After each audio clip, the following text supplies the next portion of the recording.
Out of Order Gun Rights Podcast, episode 89. Welcome to the Out of Order Podcast, your window into the firearms community, exploring those shaping the future of our rights and protecting our lifestyle, laws, legal cases, activism, and self-defense in a candid and honest podcast for our brothers and sisters in arms. Here's your host, James Kalita.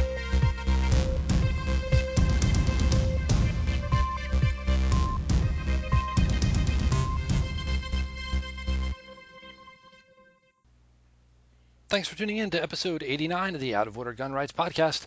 Today's sponsor is Gift for Gun Nuts, giftforgunnuts.com, where you can get holiday gift ideas for the firearms and hunting and shooting enthusiasts on your holiday shopping list. So head over to giftforgunnuts.com. They have daily updates from now until Christmas. Great gift ideas for your family and friends. And of course, you can always help out the show by going to any of the show notes pages. The show notes page for today's episode is outoforderjameskalita.com/89, and you'll find an Amazon search bar there, and just replace that search bar with whatever you're looking for, and you will generate a commission for the show at no additional cost to yourself. And of course, we are always sponsored by Liberty Maniacs and Liberty Classroom. Liberty Maniacs, where you can get some great pro-gun, pro-liberty t-shirts, mugs, gifts, ideas. Liberty Classroom and Liberty Maniacs and Liberty Classroom, where you get the history and economics lessons they didn't teach you in high school. Today's guest is Grant Gallagher. Grant is a scientist, a firearms instructor. He has moved to the United States from Scotland, and we talk about what it was like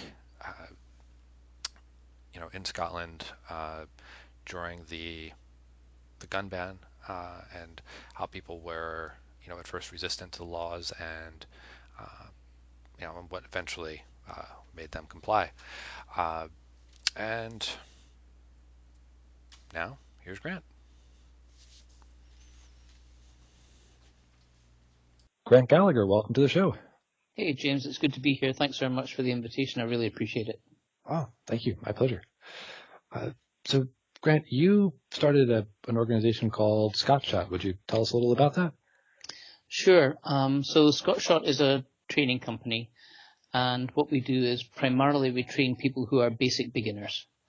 So we don't do the tactical stuff. We don't do flashlights and shooting in the dark and all that kind of stuff. Basically what we do is we start with people who may not have seen a real firearm before, and we get them to the point where they're comfortable going onto the range by themselves and just generally being able to go to a range, rent a gun, feel happy that they're safe, and being able to do work on the range without worrying that they're not really doing what they're supposed to be doing. Great. And what inspired you to start this organization?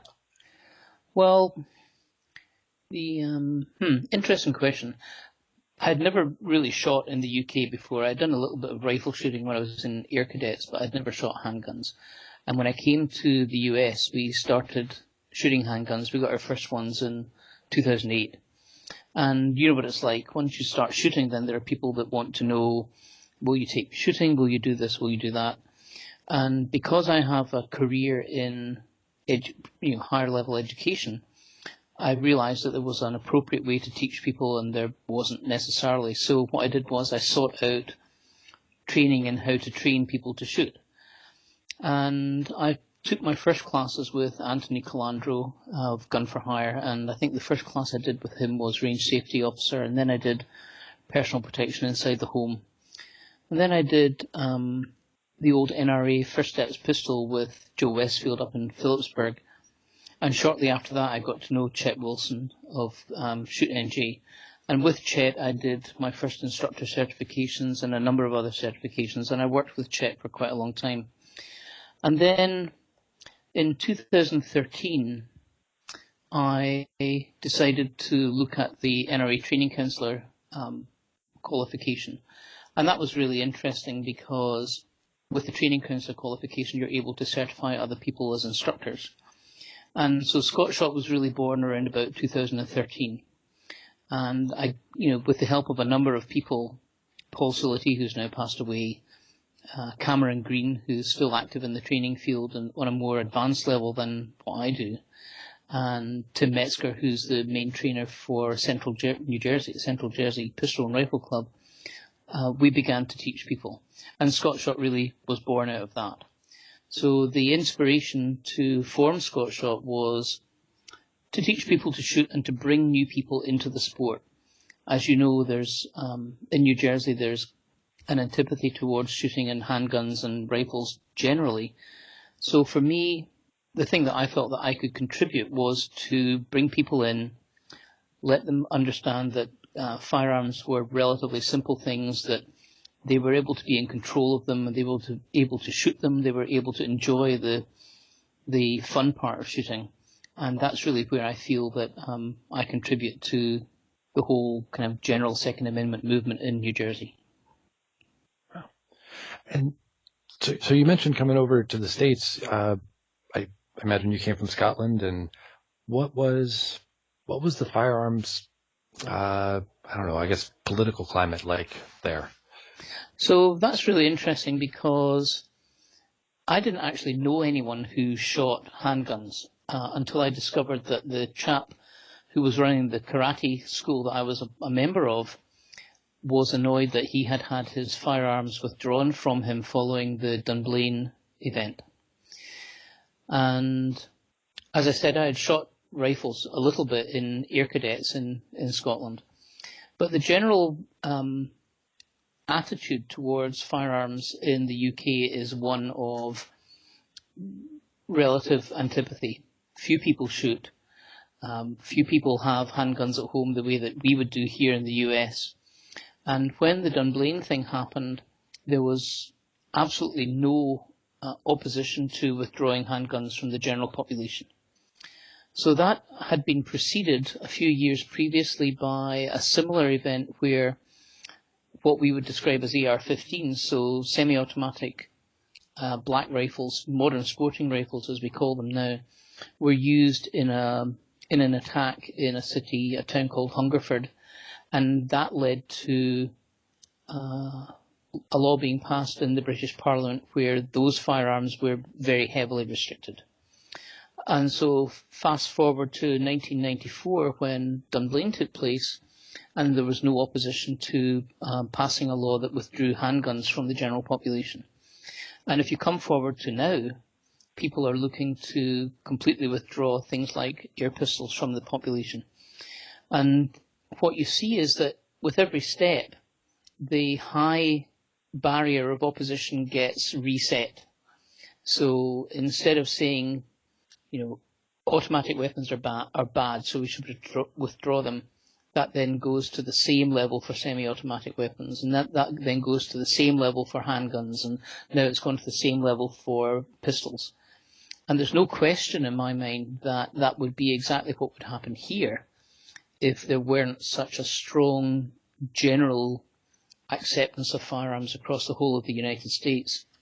And we can see it creeping in New Jersey, and we can see it creeping in with every initiative that Bloomberg, for example, wants to fund across the whole of the country. So I think there's no question that the general movement to withdraw firearms from the population won't diminish, and those of us who enjoy using firearms for whatever reason have no option but to continue to resist that. I remember you telling me a story a few years ago where when the gun control was passed in the UK, that there were people who said that they wouldn't comply, that they wouldn't turn in their firearms, but eventually they, through social pressure, they complied. Would you share that story again? Well, I think that one of the things that you see here is people imagine that there's going to be big squads of police officers driving from house to house, withdrawing firearms, and there's constant provocation about it. And I don't think that would be the case. What I think the story I shared with you was that, there was going to be a date would be set, and, the you'll have to turn in your firearms by whatever the date happens to be, and then that date will pass, and people will come back to your house and say, look, we are pretty sure that you've got XYZ rifles or handguns because you've had a permit to purchase a pistol or whatever it happens to be. So we really want you to do this. And what will happen is that as one person in the household says they're not going to do it, they'll get pressure from the other adults in the household because, if you go to jail, then what's going to happen to the rest of us? And the pressure will come from that way rather than a more blatant, aggressive pressure from the authorities. What will happen, or whether that will happen, I don't know. But in the UK, it was very straightforward. You've got such and such a date to hand them in. We're going to pay you a certain amount of money to hand in this, that, or the next thing. And that was just that. And people complied. There was no question that people complied. One person that might be worth talking to about this is Ian Harrison, who runs Recoil magazine and who was the first winner of the ScotShot competition, because he had to go through exactly that. And he tells a story that he was in the British Army at the time, and he put on his best dress uniform and went to the police station to hand in his grandfather's handguns, and they just took them from them, wrote him a check and tossed them in a bin. So that's what it's going to be like here, if it ever happens. Frankly, I don't think that the American public would support that. I think that there would be a lot more resistance than what there was in the UK. That was the story I was thinking of. Thank you. And yeah, I do hope so. And you think it's America's general acceptance of firearms that there would be more of a resistance than there was in the UK? The whole attitude to firearms is different here. I mean, when I was growing up, I knew one person that hunted, and that was my friend's father. I didn't know anyone else who had a gun at all. And then I joined the Air Cadets, and they had guns as part of the general activities that went with being in Air Cadets. It turned out that I knew someone who had handguns, but I wasn't aware of that only until they were withdrawn from them. So I think that partly it's because there's a lot more ownership of firearms here. And partly it's because the withdrawal of firearms began much longer ago. In the UK, the first gun control laws were passed after the First World War. And at the time, the United Kingdom was very much a class-defined country. So what was driving that was not quote-unquote public safety. There was really a concern that the proletariat would rise up, much as had happened in Russia. And remember that the royal family of Russia and the royal family of the UK were related to one another. So the aristocracy of the UK were concerned that the people coming back from the trenches in the First World War would take an opportunity to create a similar kind of social restructuring that took place in Russia.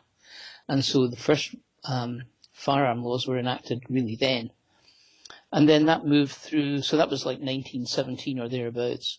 And it wasn't until 1994, so that's like 70 years later, that the absolute ban on handguns took place. So just as we hear now that people that in government play a long game in terms of social restructuring here in the US, that's mirrored by what happened in the UK.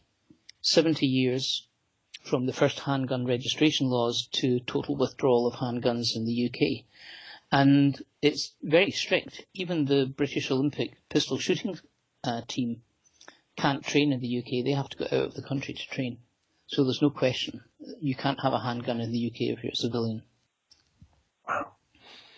And so what would you advise Americans to do to sort of make sure we maintain that resistance to gun control, that we don't go down that same road that the UK did?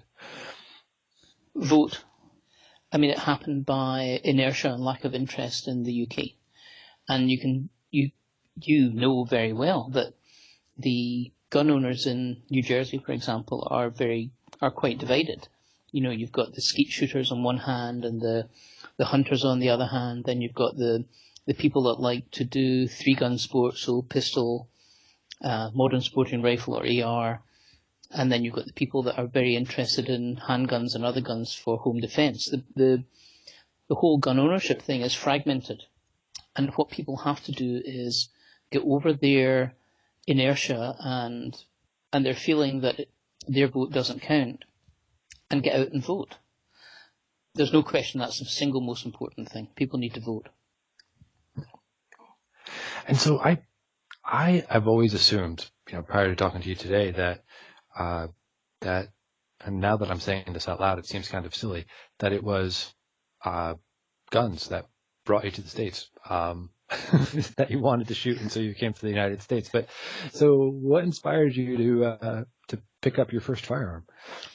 No, well, it was the first firearm. It was available to me as in Air Cadets in the Air Training Corps to shoot as part of that.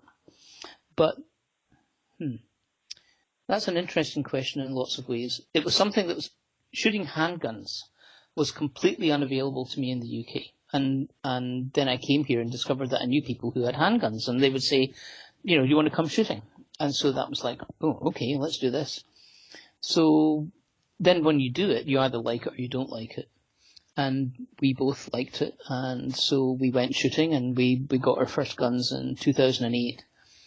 And that feeds back into the question about ScotShot in some ways, because as you well know, you get a gun and you go shooting and you learn a lot of things that are not necessarily optimal because you're teaching yourself. And it then becomes a question of how it's relatively easy to get to a certain competency level without any kind of training or advice whatsoever. Guns are not complex machines. They're straightforward, and if you're not afraid of them, then it's easy to learn to shoot relatively well when you're teaching yourself. But what you do is you actually create a barrier to move forward to shooting very well, because you program in a bunch of things that are not optimal. And so what prompted me to take up firearms in the first place was this is a fun thing to do. And it really was a fun thing to do. And it was something different that Joyce and I couldn't do when we were in the UK. So it was something new to do together. And then it became a question of, well, how well can I do this? And then because I really taught my whole professional life, it became a question of, if someone asked me how to teach this, there must be a right way to do it. And that led back in through to the NRA teaching certification. So it's a kind of a circle, really, in lots of ways.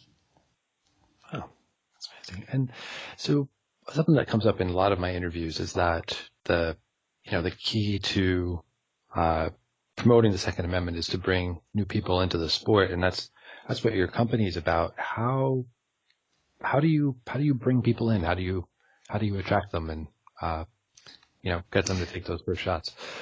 So I've been fortunate that I've been able to work with people that are involved similarly. So as I said, I did a lot of initial teaching with Chet Wilson and Shoot NJ, and then I learned a lot from them and also from other people who were in the field generally. And then when I did my training counselor certification in 2013, I met a guy called Paul Solitti. And the interesting thing about Paul was that he and I are both molecular biologists, geneticists, scientists. So when I heard someone making a joke that was heavily science-based, I kind of looked up and said, wait, did he just make a joke about PCR? And we got to know one another then. And Paul ran a gun shop. So we were able to work together to develop training programs, and he introduced the training programs to the people in his store that were buying guns for the first time. So that was very fortunate from my point of view. And then we were teaching at Fort Dix, but one thing that happened was that the old brick armory came up for sale, and it became recreated as Garden State Shooting Centre. And quite by coincidence, a friend of my son's also opened a gun shop in East Brunswick. And he knew the people that had taken over the old Brick Armory place. So I asked him for an introduction, and I went down there and I kind of pitched what I wanted to do. And I was fortunate that they said, well, this sounds okay. And so I moved a lot of my teaching to Garden State Shooting Centre. So, like everything else, like a lot of things in life, I've been fortunate. There have been people that have been supportive of what I wanted to do and were willing to open an opportunity for us to show what we could do.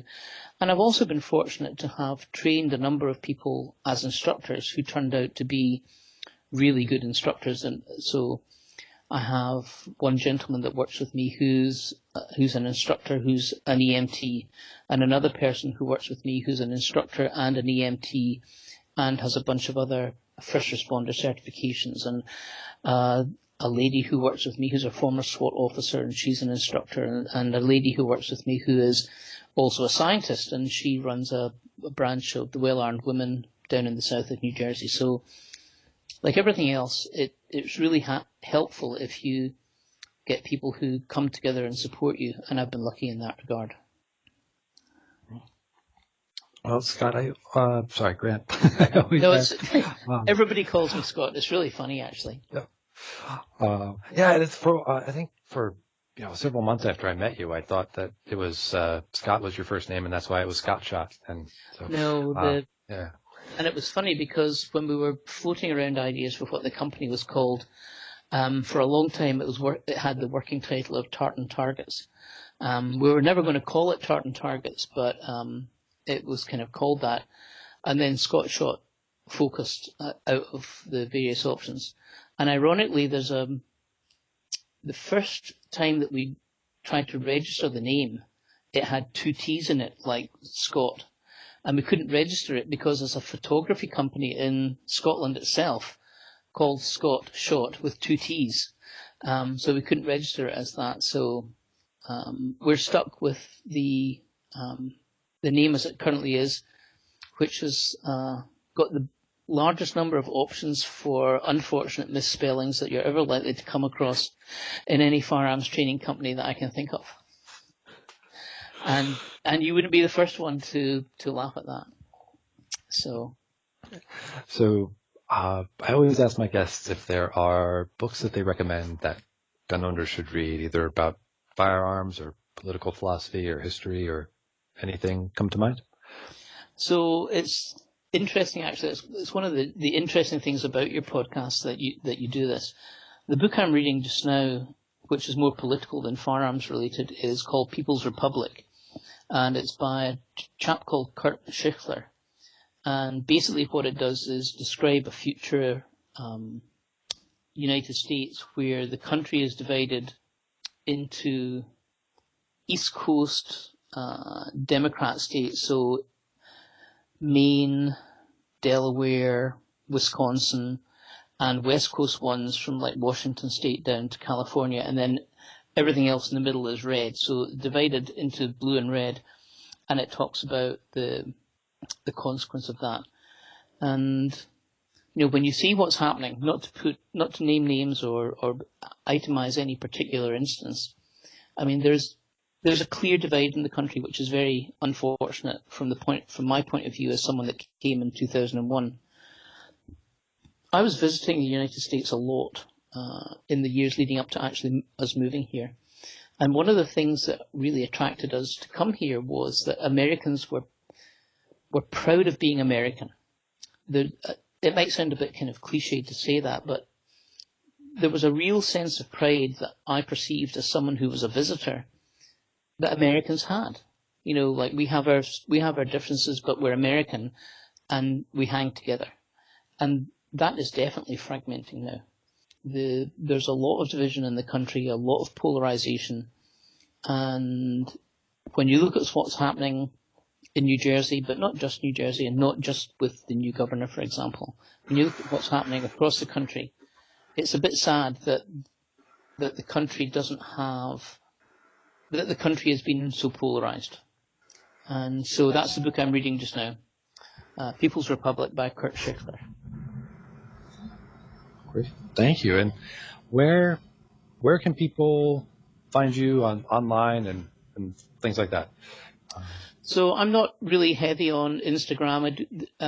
ScotShot does have an Instagram presence, but it's not something I aggressively maintain. The best place for people to find what ScotShot is doing is on Facebook, and so there's a ScotShot LLC Facebook page that's got a few stories about Second Amendment and details of the classes are there, and then my own gun-related and firearms-related present on Facebook is ScotShot, and then I have a separate one that's related to my family and so on that's not related to firearms at all.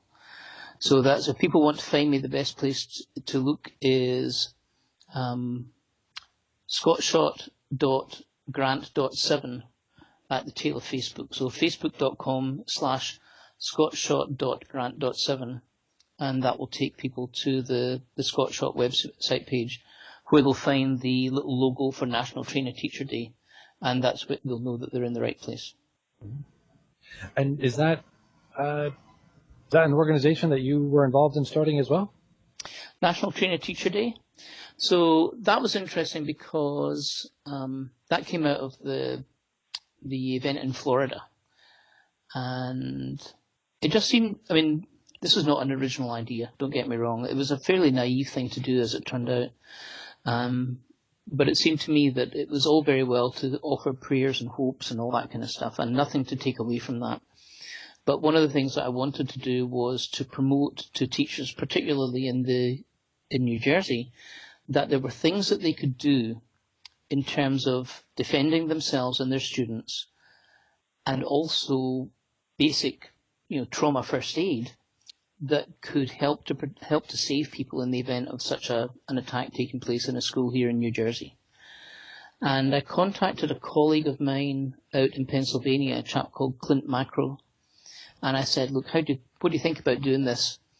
We know that there are lots of people who train teachers free of charge and all this kind of stuff, but let's try and focus the whole effort by declaring a quote-unquote day and see how that goes. And so we organised Trainer Teacher Day in May this year, and everyone across the country who took part in it offered different things. So in New Jersey, myself and Pete Beringer, who runs Bear in Arms, we did a class on how to use a taser, how to stop the bleed, how to apply a tourniquet, because there's no point in teaching people to use firearms in schools in New Jersey, right? But in other parts of the country, people did firearms classes and active shooter classes, and people basically did whatever they felt was appropriate to their particular area. And the response was variable across the country. I mean, we had 3 or 4 people took the class in New Jersey, but every one of them learned how to apply a tourniquet and learned how to pack a wound and learned how to use a taser. And that was really good. And in other parts of the country, people learned things like basic pistol, and people learned things like personal protection inside the home, and people learned active shooter classes. It just depended on where they were. And we're planning to be more organised about it next year, and get it to be better timed, and get it to be better organised, and just generally try and make this something that people relate to, and make it known that you don't, in any kind of situation like whether it's Dunblane, or whether it is Sandy Hook, or whether it is the Marjorie Stoneman place, there are 2 things that cause the problem. One is the beginning of the instance in the first place, but the second is that anyone who's injured in one of these incidents will bleed, and because the police quite rightly don't allow first aiders and EMTs in until the building is secure, that length of time means that some people will bleed more than they really ought to, and lives will be lost. So if you could teach everyone in a school how to apply a tourniquet and how to pack a wound and how to basically stop the bleeding, then you would achieve a lot in any kind of tragedy like that. So for me, that's going to be the focus going forward. Not so much to teach people to shoot back, although in some parts of the country that's appropriate, but really to teach people how to apply trauma first aid so that if they are in that kind of situation, then the people that are injured will have a better chance of surviving until proper EMT gets on the scene. Well, I'm glad you're involved with that, and I thank you very much for coming on the show. Any parting words for our listeners? No, I just want to say thank you very much. I've been following your show, and you've had some really interesting people on it, so it's quite an honour to be brought onto the show and to get an opportunity to discuss things with you, and I just hope things continue to go well for you and the podcast. Thank you. Thank you for saying that, and it's great talking to you, and I look forward to talking to you again soon. Yeah, you too, James. Take care of yourself. Bye for now. Thanks again for tuning in to episode 89 of the Out of Order Gun Rights Podcast. Show notes page for today's episode is outoforderjameskalita.com/89.